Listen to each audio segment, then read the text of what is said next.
രാജ്യത്ത് മുത്തലാഖ് ചൊല്ലിയതിന് രജിസ്റ്റർ ചെയ്ത കേസുകളുടെ വിശദാംശം നൽകണമെന്ന് സുപ്രീം കോടതി. കേന്ദ്ര സർക്കാരിനാണ് സുപ്രീം കോടതിയുടെ നിർദ്ദേശം.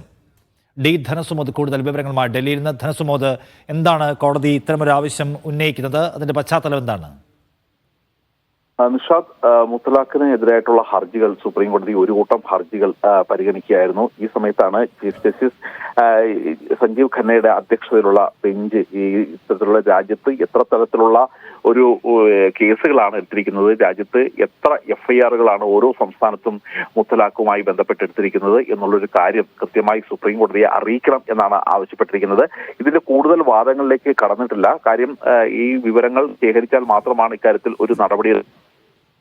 2019 മുസ്ലിം woman act, triple talaq under the Muslim woman act 2019 പ്രകാരമാണ് ഇത്തരത്തിലൊരു നടപടി ഹർജികൾ, ഒരു കൂട്ടം ഹർജികൾ സുപ്രീം കോടതിയിൽ എത്തിയിരിക്കുന്നത്. ഇത് നടപടിയായി മുന്നോട്ട് പോകണമെങ്കിൽ ഏത് തരത്തിലുള്ള നടപടികളാണ് എടുത്തിരിക്കുന്നത്, എത്ര പുരുഷന്മാർക്കെതിരെയാണ് ഇത്തരത്തിൽ സ്ത്രീകൾ കേസ് കൊടുത്തിരിക്കുന്നത് എന്നുള്ള വിവരം ആരാഞ്ഞിരിക്കുകയാണ്. അത് ഉടൻ തന്നെ സുപ്രീം ശരി, ഡി ധനസുമോദാണ് വിവരങ്ങൾ നൽകിയത്. ഡൽഹിയിൽ നിന്ന് മുത്തലാഖ് നിയമം വന്നതിന് ശേഷം എടുത്ത കേസുകളുടെ വിശദാംശം ഹാജരാക്കാൻ സുപ്രീം കോടതി കേന്ദ്ര സർക്കാരിനോട് ആവശ്യപ്പെട്ടിരിക്കുകയാണ്.